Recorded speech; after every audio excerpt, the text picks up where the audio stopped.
Good evening, and welcome to a special edition of the Lotus Flower podcast.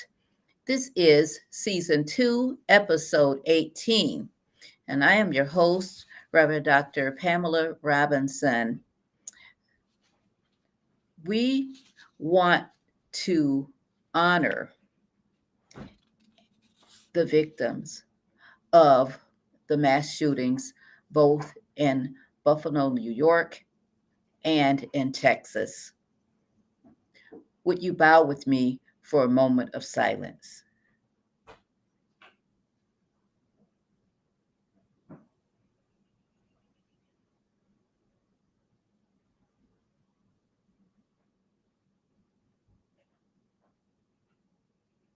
Thank you.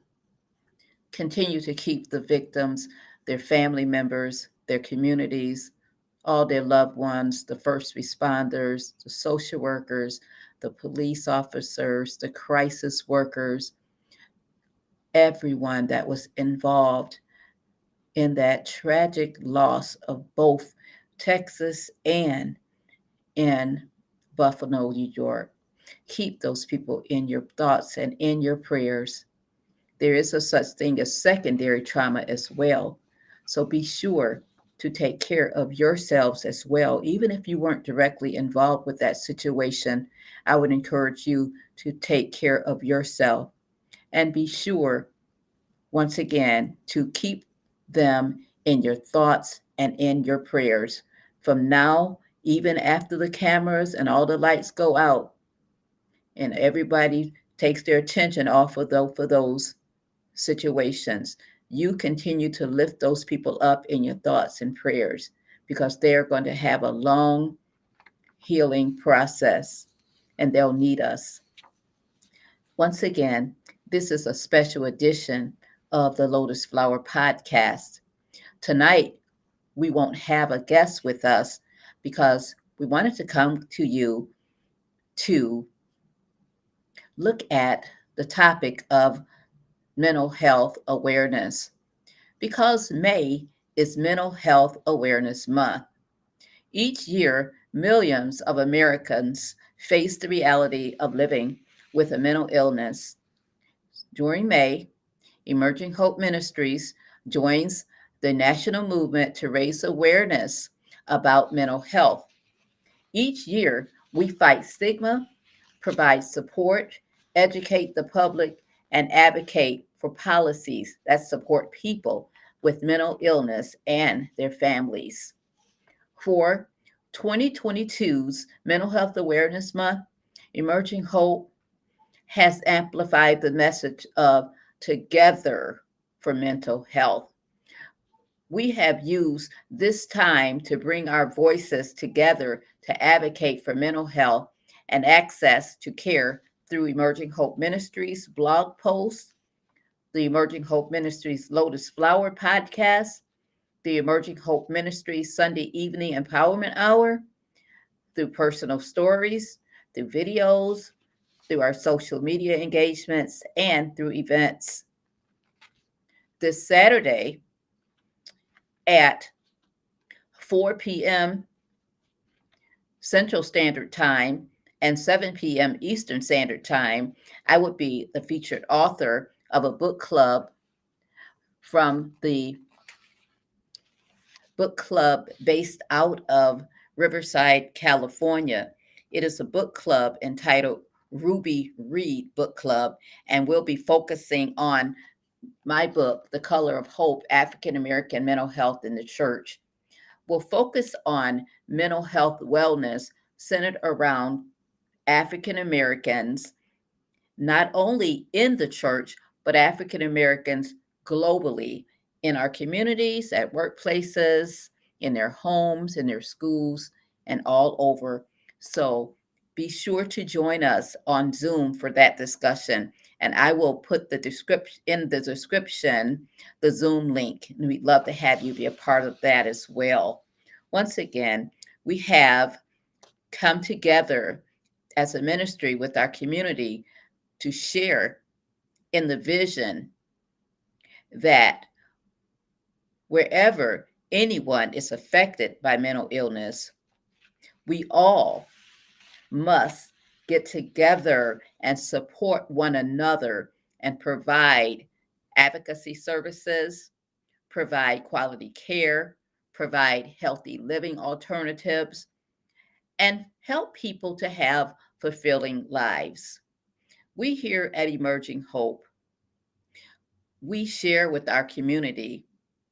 We hope that you have shared with your community throughout the month of May as well, as we have stood up and fought the stigma of mental health and of mental illness. We want you to know that you can leave your personal stories on our website at Emerging Hope Ministries, fsp.org. Leave your personal stories, leave your messages. You can even post a message on this YouTube podcast and let us know your personal story or your personal struggles or your personal victories that you've had centered around mental illness. Also, Emerging Hope Ministries has created several products that enhance mental health wellness. We have the Color of Hope African American Mental Health in the Church book that I showed you. We also have Blooming with Hope Emotional Regulation flashcards. We have Blooming with Hope Parenting Educational Manual. And we have a dissertation that I wrote entitled Educating the African American Church Toward Those with Disabilities to Have an Attitudinal Change.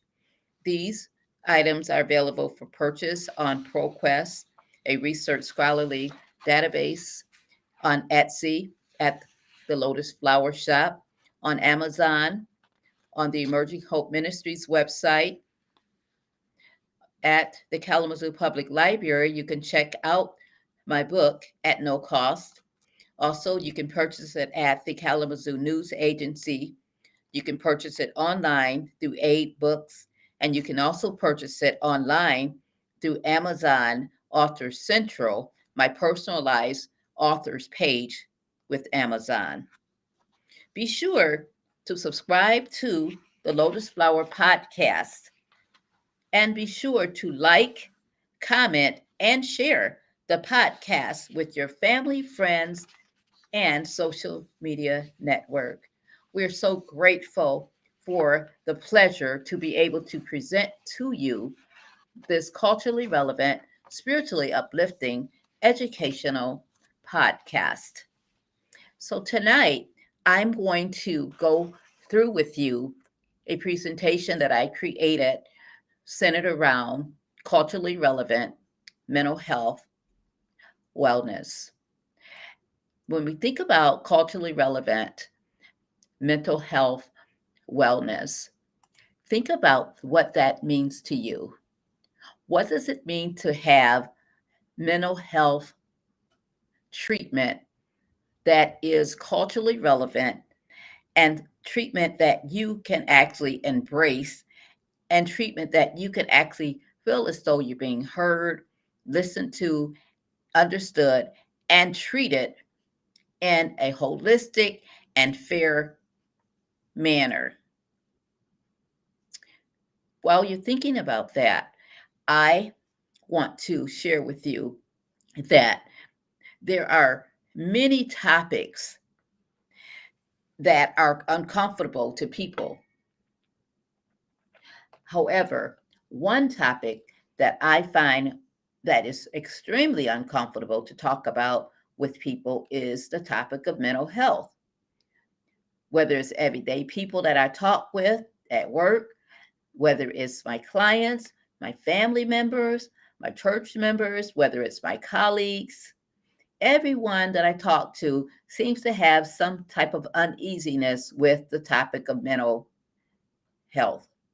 Believe me, if those who are professionals, such as myself, find it uneasy to talk about mental health, then I could only imagine those of you that are listening to this podcast, how uneasy it must be for you to talk about the topic as well. Now, I have heard many people have different takes on why it's so uncomfortable to talk about this topic. Now, here are some of the possible things that they have shared. I'm fine. I'm just tired and I need to get some rest. My brother is just going through a phase. He'll be all right. I don't have time to talk about this. I have my own problems. She can't be that bad off. I'll check on her later. Don't try to get me up out of my head. It's not all that serious. So, given the resistance to the discussion, it's very urgent that I present this particular podcast this evening. And it's even more urgent that we pay particular attention to mental health wellness during the month of May. But not only during the month of May, we must pay attention to mental health wellness throughout the entire year, not only just 1 month out of the year, but throughout the entire year. Mental health wellness. Do you ever tell yourself, like so many of us do, that I don't have time to feel anxious or I don't have time to get depressed? We have too much work to do. We have too many situations to manage at our children's schools, too many coworkers that are challenging us to succeed and be competitive with them. We have too much family drama going on. And we just go on and on and on. And we say to ourselves, we don't have time to pay attention to feeling depression and loneliness and anxiety. Well, to the very effect, you've got to deal with your emotional issues. If you don't, and you keep stuffing them down and stuffing down, you'll soon come to find out that you'll get to a point where you'll crash and burn. And we don't want that to happen. Perhaps, have you heard Maya Angelou's poem, I Still Rise? Memorize to remind you of the reality that Black people have been despised in part because we seem to thrive no matter what. We tap into something special that has been cultivated for generations. When our ancestors struggled to live to the next day, endure inhumane treatment, and maybe, just maybe, be themselves without any consequences or any time for their emotional problems, they came out, however, in the nighttime, and they would sing these songs of joy all the way even into the very break of day. When you think about that, and you think about them saying, I still rise, in a sense, they were taking care of their mental health because they were actually singing and coming together as a group and relieving themselves of some of the pressure that they were going through. Now, we've got to think about this. It is alarming. It's alarming to our culture when we think suicide is actually on the rise in the African American culture. And we think to ourselves, this isn't supposed to be in our culture, but it is. It is in our culture. And you got to also think about when our psychological problems go unchecked, then we have what we saw on stage by one of the mega stars when he had that emotional breakdown. We see that happening when our psychological challenges go unchecked. So we need to actually fortify our psychological issues. We fortify them by being honest about our experiences. We got to check in with ourselves and make sure that we are okay. A 10, when I ask you, how are you feeling? Rate yourself from 1 to 10. A 10 could mean that perhaps nothing's wrong and I'm feeling great. But I'm going to go all the way down to one, where my number one would be I'm feeling horrible. And if you go all the way down to number one and you really do a scale and you say, man, I'm at about a 2.5 right now, and you tell yourself that I've got to check in with my psychological self.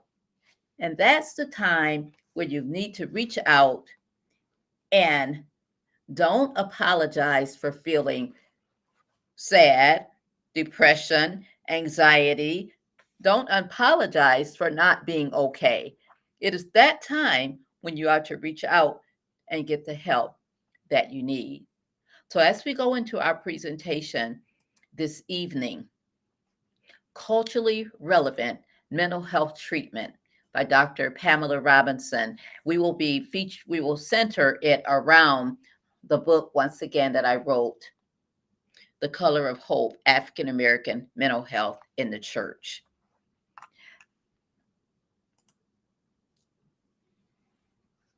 Changing demographics.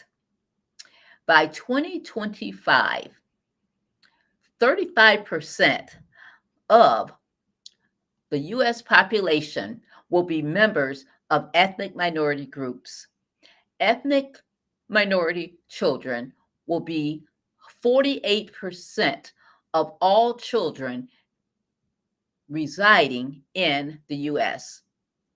Latino Americans are now the largest minority group in America, and African Americans are the second.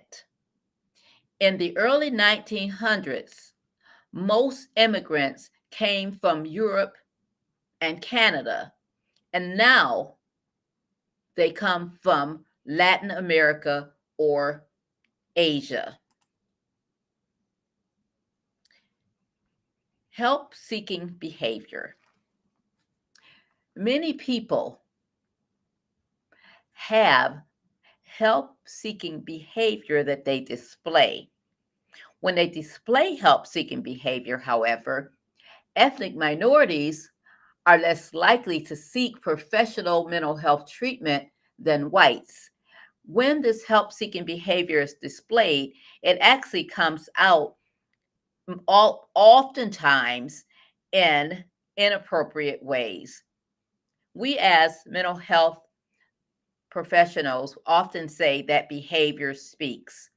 So if someone is behaving oddly and they are having meltdowns and they are swearing at their coworkers, they're being rude to cashiers when they're in line at the store, they're cutting people off when they're driving in their car, they come home and they kick the cat, slam the door, cuss out the husband, they are belligerent with their kids, they have poor self-care. All of that is help-seeking behavior.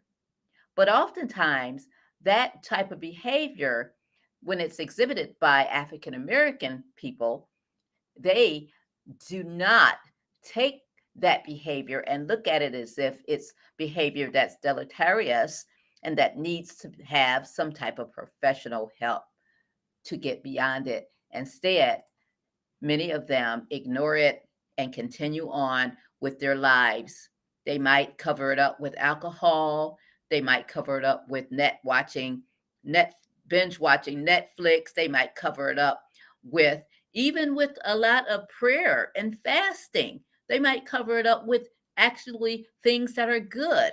However, we still, even when we cover it up and we suppress it, it's still going to be there. The Bible tells us to seek first the kingdom of God and his righteousness, then everything else would be added. He didn't say that when we seek him that we couldn't seek out other things as well to help us to move beyond a situation that we might find ourselves in. Yes, prayer is good, fasting is great, going to church is wonderful. Reading God's word is paramount. However, we also have to take the next step. There are times in our lives that when we have this help seeking behavior that we got to reach out and get the help that we need from professional mental health workers. Also, for example, whites are 1.5 times as likely to voluntarily seek mental health care than African Americans. And I want to qualify that. Through my research and through writing a dissertation and through many years, over 30 years as a mental health professional, I found that African Americans are distrusting of the mental health system. Why? Because oftentimes when they seek the help, they are misdiagnosed. They're given the most heaviest diagnosis that a person could get. And oftentimes that is schizophrenia.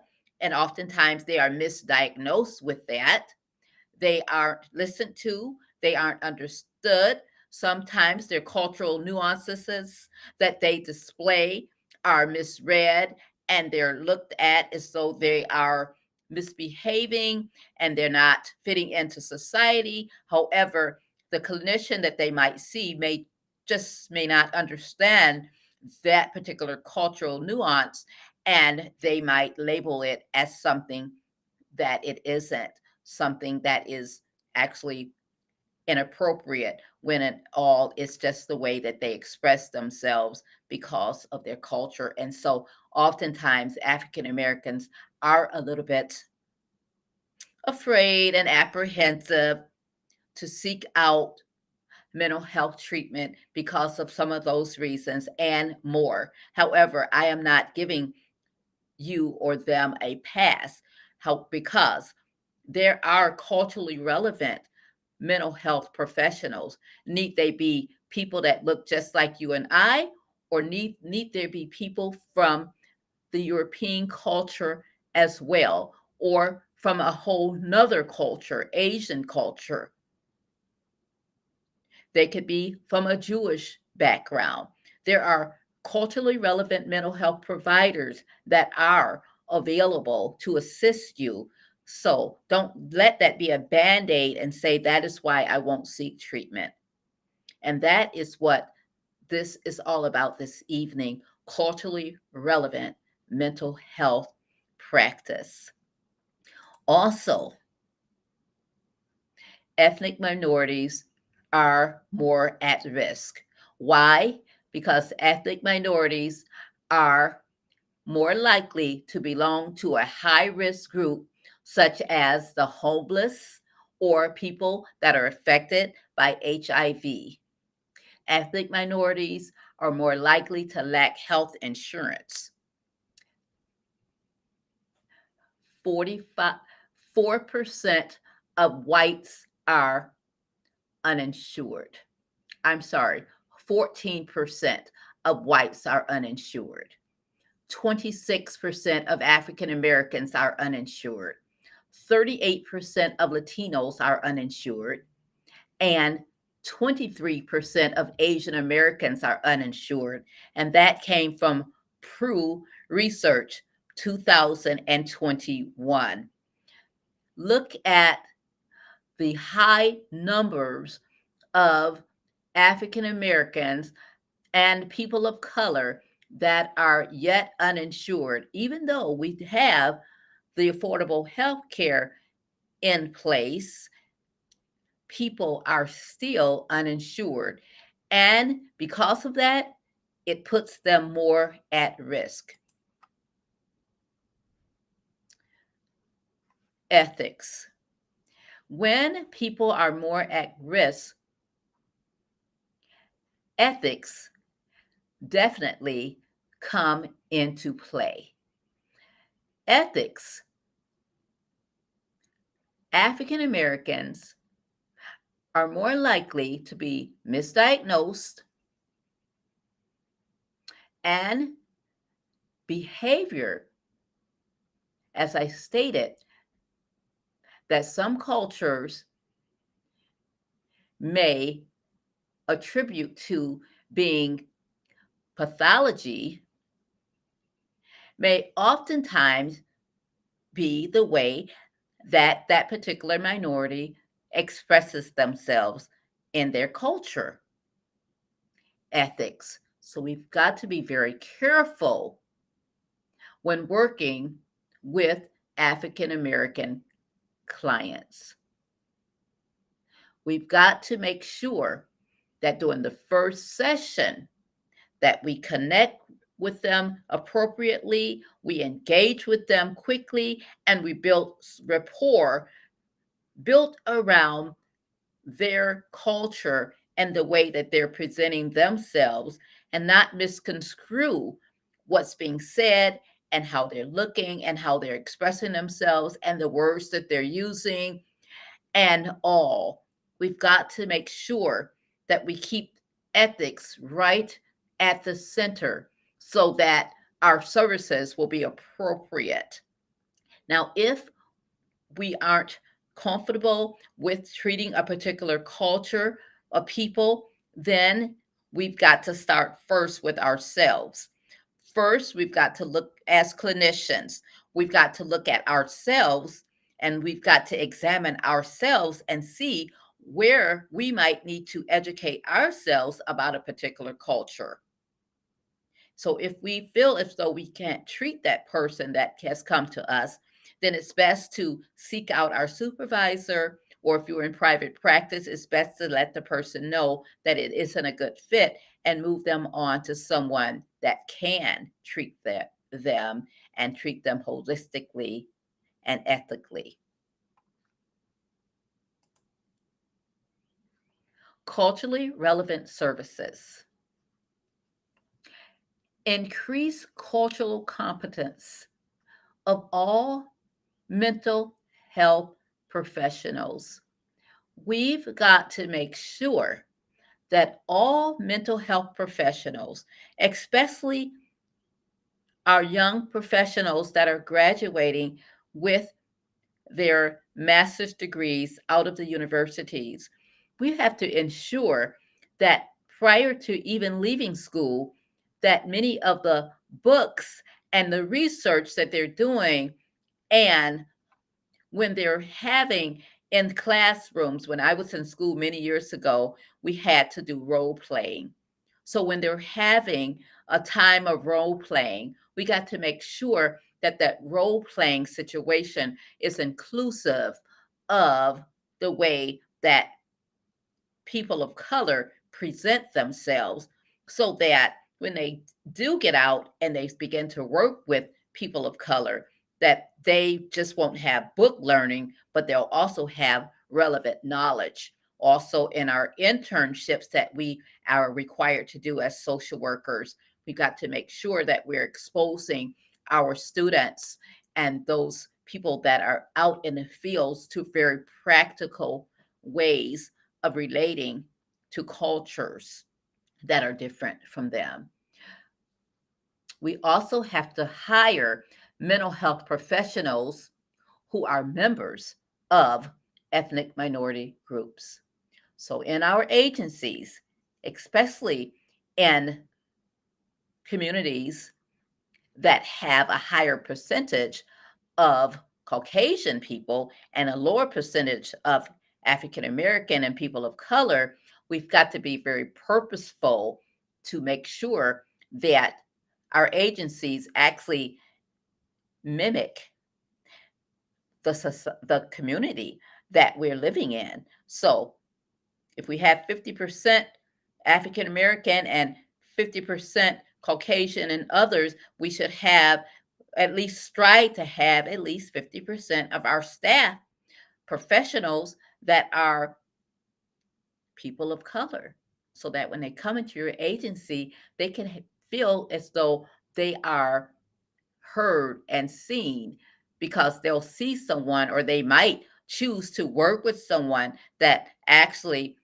looks like them and actually understands their culture. Not to say that someone, if they aren't African American and their client is African American, that they cannot do good service for that person. I'm saying yes, they can.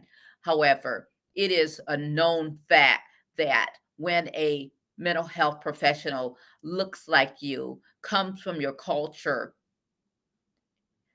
Oftentimes, when a person comes in that's in a crisis situation, has gone through trauma, it's a bit easier for them to open up and relate to and build rapport with someone sitting across the desk that looks like them, that have lived their same in their same culture. Let's make sure also that we develop culturally sensitive programs. Also, we've got to make sure that when providing culturally relevant services, that many African American people, they adhere to spiritual and religious practices. So, in the context of our counseling relationships, we've got to make sure that we ask the people of color if they would like to have spirituality and religious techniques included in the context of their counseling sessions, because many people of color have actually been brought up and nurtured in Christianity and have that as a strong belief, and that could build right into the culturally relevancy of the services that you will provide or are providing your clients. Effects on the outcomes. Research shows that matching ethnic minority clients with mental health professionals of the same background helps. Dropout rates are lowered and more sessions are attended. Mental health outcomes. We want people to stay in treatment. We want the dropout rates to be lowered. We want them to attend the sessions so that their mental health wellness can actually improve. So, the effects of the outcomes must be taken into consideration, and consider these 3 points and many other points to make sure that people are successful in treatment. Culturally appropriate programs.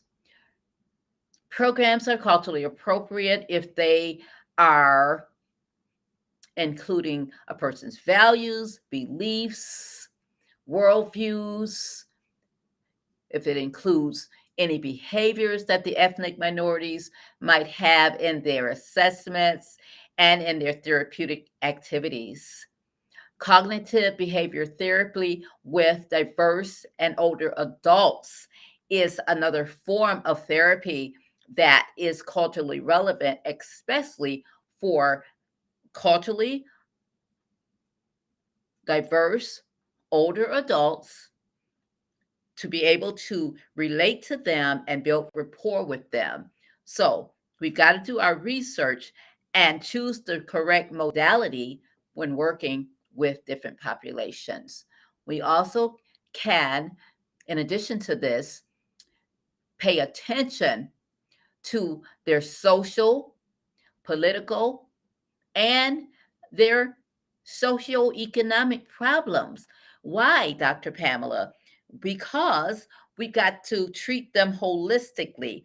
Oftentimes, African Americans, they have to have a bimodal approach when working with them, meaning that they've got to have the entire part parts of their lives entwined in that therapy session. Yes, I'm not excluding others, but I know that when working with African Americans, they oftentimes will bring everything in. They will bring in their family background, they will bring in their ficted kin, they would want to have their grandmother included, they would want to have the matriarch of the family included, which oftentimes is the grandmother. They will want to have their pastor included. They would want to have their neighbor included that they consider their cousin, but she's their ficted cousin. They would want to have their financial picture looked at. They want to look at their political stance. So they want to look at almost everything. And so they have to have that bimodal approach in order to make it culturally relevant. In addition, attention needs to be paid not only to that, but it also needs to be paid to making sure that we incorporate a sense of purpose into the sessions. And how do we do that? Because many people of color, when they come in, they feel as though they've lost their sense of purpose. They feel as though society has actually looked upon them in an oppressive way. They feel as though society is reoppressing them, even when they try to build themselves up and go into workplaces and go into the stores and into your different parks or whatnot. And they come and they riding down the street, and I call it driving while black. They come against so much oppression until even when they are rid themselves of some of this, they feel as though they're being reoppressed. And so we can actually use our sessions to actually re-establish the person's self-worth and self-esteem, especially amongst people of color, especially now that we see how our society here in the United States is going. We have so much racial unrest until this is a prime opportunity to build people up in the area of their self-worth. Also, I developed through my research and when writing my dissertation a model. It's entitled the HOPE Culturally Centered Model. Healthcare professionals must be able to provide effective care for increasingly diverse communities. Lack of diversity and cross-cultural skills in professional practice may contribute to continual growth of health care disparities. And so we want to be very careful to have a model in place or models in place that can be embraced and that actually can increase the likelihood that our diverse clientele will actually stay in the counseling sessions. While there is limited evidence on the impact of culturally sensitive healthcare models, culturally responsive, comprehensive diagnostic and treatment modalities have yielded positive outcomes in reducing depressive symptoms amongst ethnically and culturally diverse communities. Therefore, this model that I developed, its central focus is that of culturally centeredness and a comprehensive healthcare approach. Its aim is to promote health equality and to reduce health disparities, specifically centered around mental health wellness. Culturally centered integrated care models must be patient centered, value and culturally appropriate amongst providers. They must be implemented in the physical environment that respect and that appreciate a person's diversity, and it actually represents the person's culture. You can read more about this HOPE culturally centered model in my book, The Color of Hope, African American Mental Health in the Church, and it can be purchased on Amazon. We must use this bi-directional approach when working with people of color.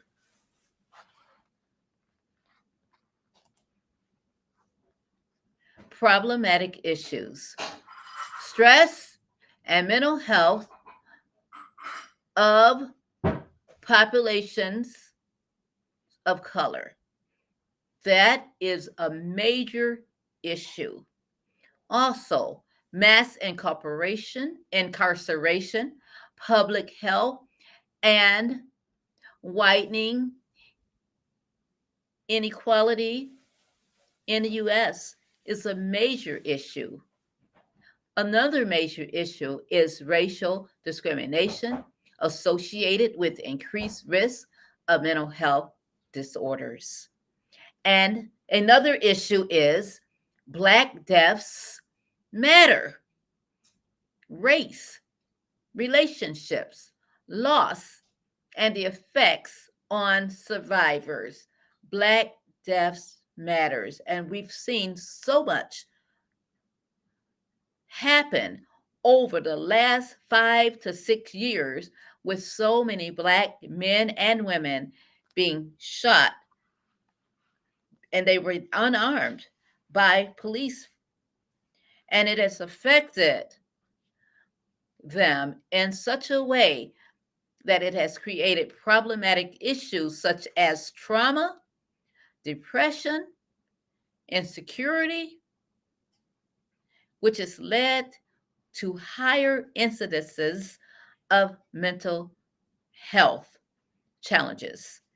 Need it be situational mental health issues, or it could be mental health issues that were passed down through family genealogy. Problematic issues. Stressors are more vulnerable when people have mental health disorders. Ethnic minorities tend to experience more stress as a result of their social status. However, there is much variation among members of ethnic groups. All Black people aren't the same. We are not all a monolith. There is much variation. However, oftentimes programs tend to treat Black people as if they are a monolith and as if they are all the same. So programs need to take into account the differences amongst the people of color that they serve. Also,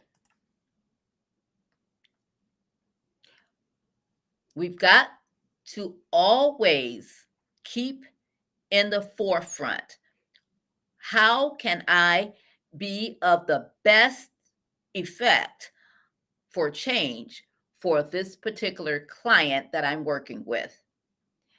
Oftentimes, the church can be considered a change agent. Clergy attitudes have a significant influence on their parishioners. As I did the research for my dissertation and the research for my book, I have spoken with several clergy, not only here in my town of Kalamazoo, Michigan, but all over the United States. And I've gathered information from them and found that they have shared that when they would share with their congregation from the pulpit that it was okay to seek mental health treatment, then those parishioners were more than likely to reach out and seek mental health treatment. Therefore, the clergy's attitude, if it's a positive attitude regarding seeking mental health treatment, then change oftentimes happen. Oftentimes, we've got to also remember that the clergy can also and should partner with mental health professionals, Partner with your psychologist, partner with your psychiatrist, partner with the therapists, partner with the life coaches. It's important because we're all working together for change as a change agent. As you see on the screen, CHANGE, we're all working together for change for our parishioners, clients, family, friends, loved ones, neighbors, community members. We're working together. Cultural responsive churches. God has strategically placed churches right in our midst to meet the needs of those that have mental health problems. Churches that are Christ centered offer healing and they offer faith to their parishioners. However, they can also offer biblical teaching on mental health. They can also offer fellowship. They can also offer counseling. They can advocate for justice, and they can address the needs of those that are suffering with mental health wellness. Just like a stained glass church window. It's all fragmented, isn't it? But all the fragmented pieces, when they're put together in a pane, they look so beautiful. But all together and cracked apart, it's not as beautiful. So that's likened to our parishioners at our churches.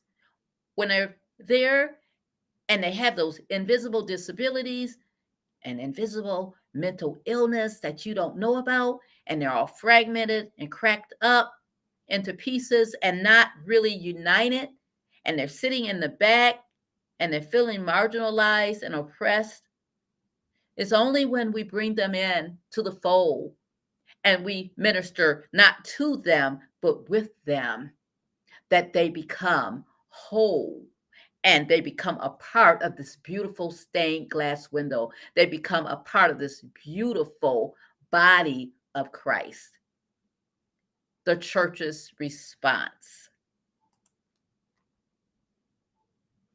What can churches do? You can talk about the issue using language that is appropriate for the church and cultural setting. There's a tremendous stigma and breaking the power of mental illness when, once again, it is condoned by a pastor. When a pastor addresses mental health wellness from the pulpit, the stigma breaking power is tremendous. Also, churches can encourage the congregation, church members, lay members, Sunday school teachers, youth group leaders can encourage the congregation to offer practical classes to help families in the midst that are challenged with mental health issues. We can connect with one another in a trustworthy way, have resources available, be willing to give referrals, be willing to share information with the congregation, and educate yourselves on resources that are available if you aren't aware of them.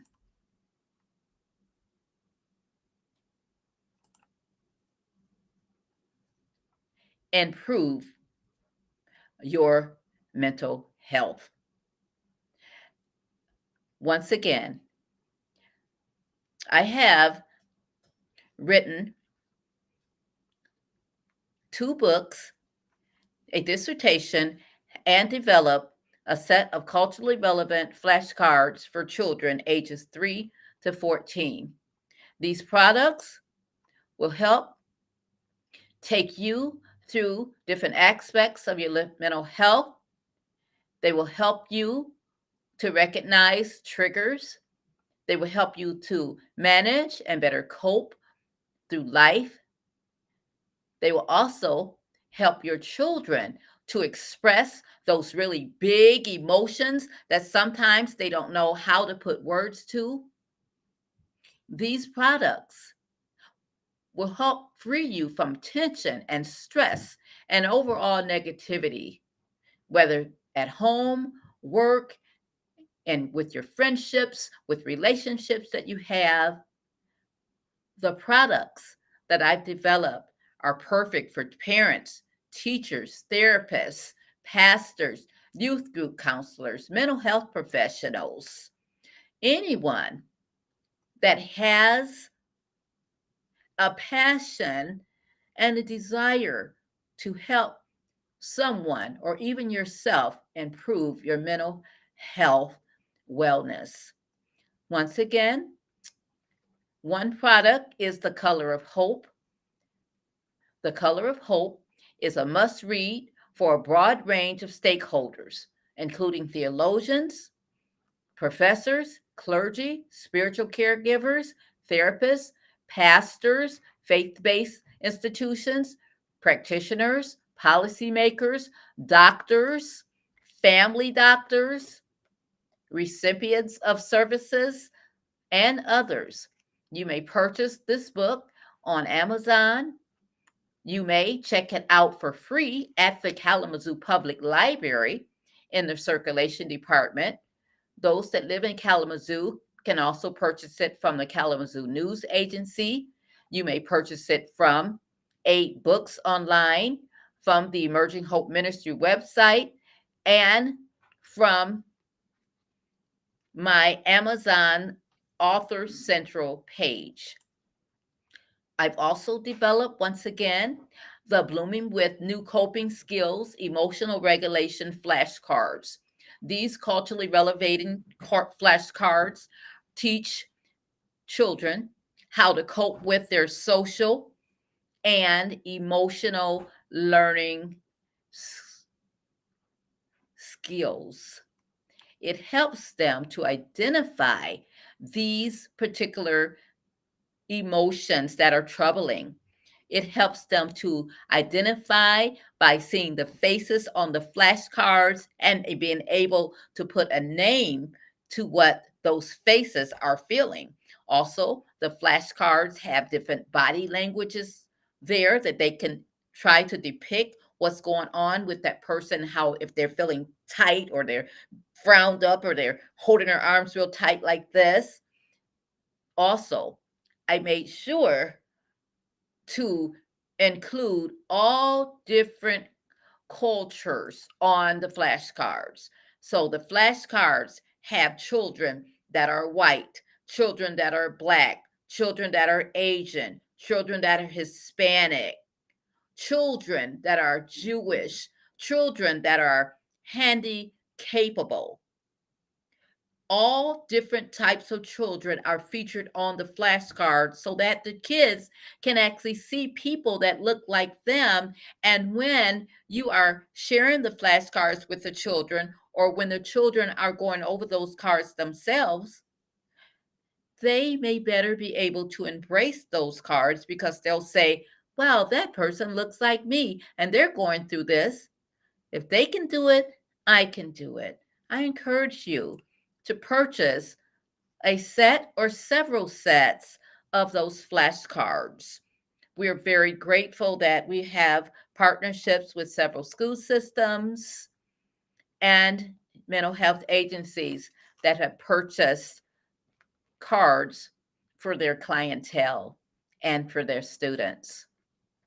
We also have for purchase the dissertation that I wrote over 4 years ago, educating the African American church toward those with disabilities to have an attitudinal change. Even though it says educating the African American church, this particular research is a piece of solid scholarly information that is beneficial from people from all walks of life, not only people that are in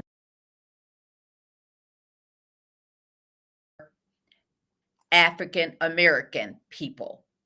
That dissertation is a dissertation that embraces all people. It talks about invisible disabilities, disabilities oftentimes that people hide in plain sight. It talks about the relevancy of being able to partner with clergy and with psychologists and with doctors. It talks about the experience of oftentimes how our systems have failed people of color and what we can do to make sure that that doesn't continue to happen. It also has an appendix there that has medication questions. It has an appendix in that dissertation that talks about how to prepare for different doctors' meetings and appointments. It has a wealth of information available, like I said, for all people, not just clinicians, not just people that are researchers, not just doctoral scholars. Yet and still, it is a research tool. So there is a lot of graphs there, a lot of research, and things of that nature. And so we took that into consideration and we were able to actually extrapolate the information from the dissertation and actually turn it into this book, The Color of Hope, African American Mental Health in the Church.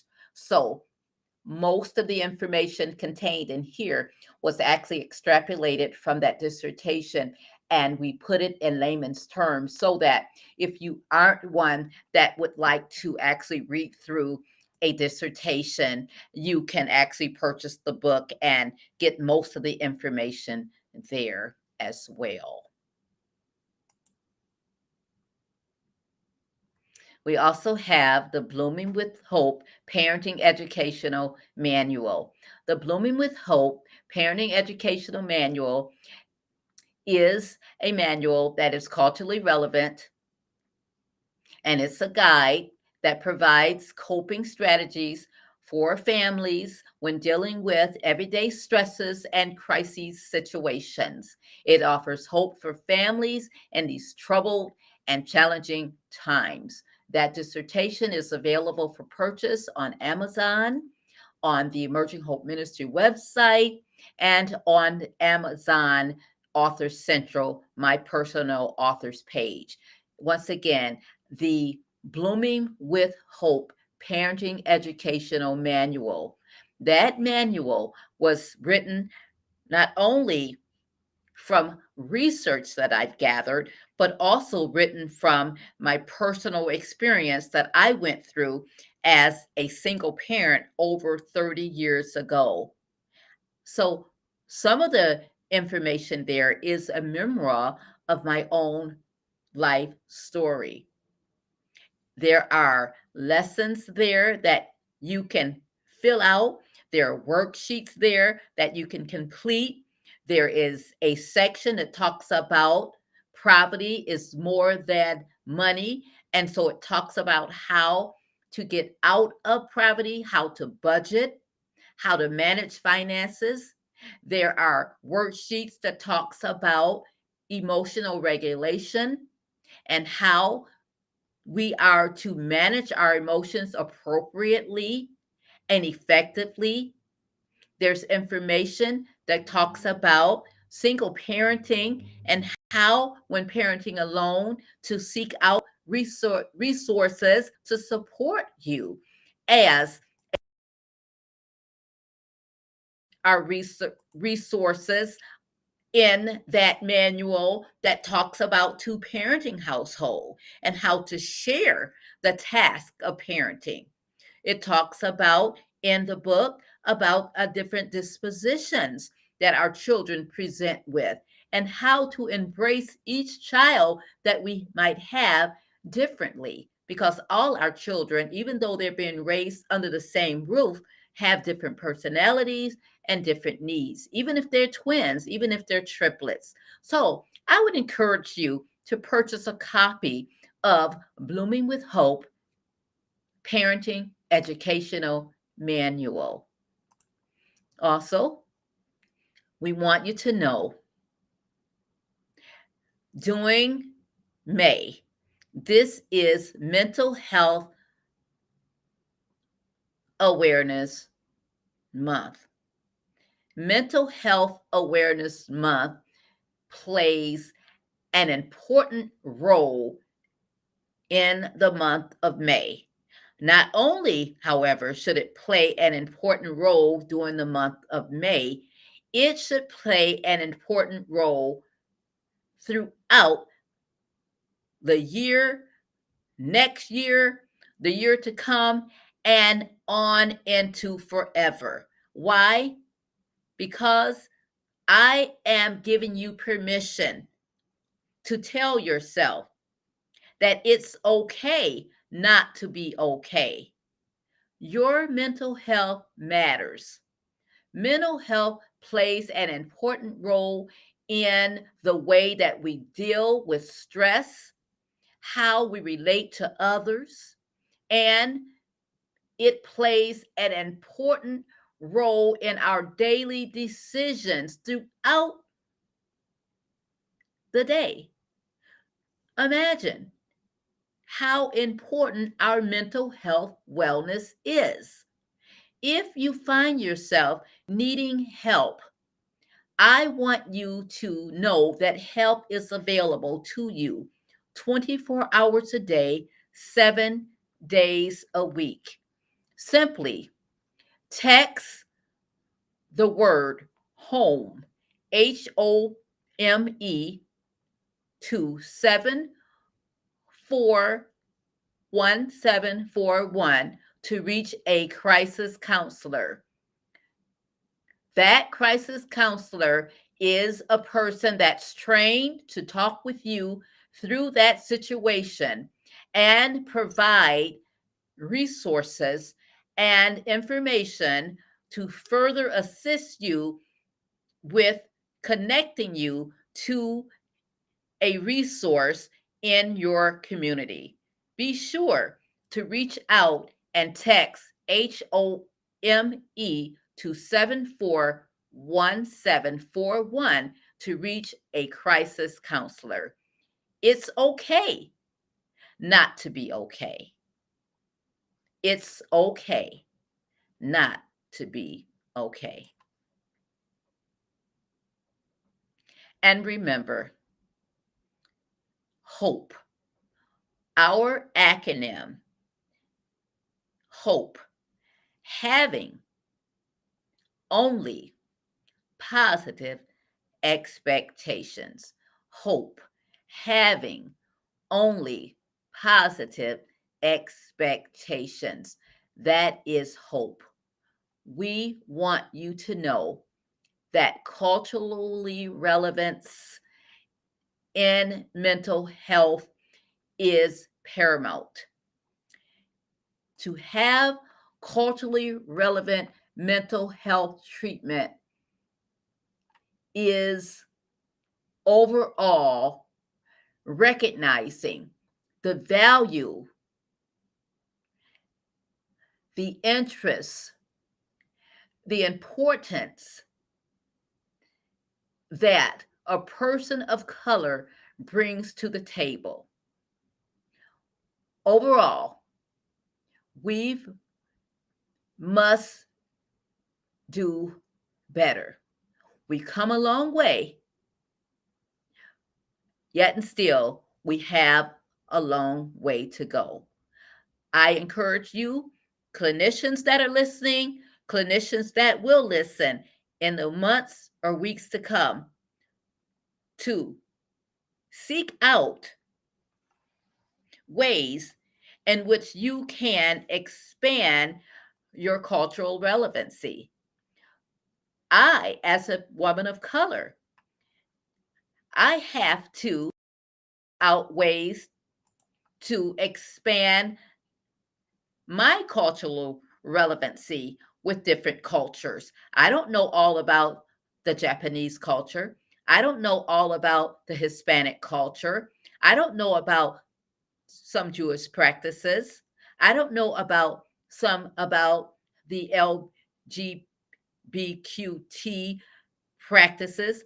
I don't know about some of the relevancies of the millennial culture or Gen Z. So I, as a woman of color, I have to educate myself in order to treat clientele or people that will come seeking help from me as well. So I am in this right along with you. We all can do better. Once again, purchase the book, The Color of Hope, African American Mental Health in the Church, and also be sure to purchase the other products that I mentioned as well.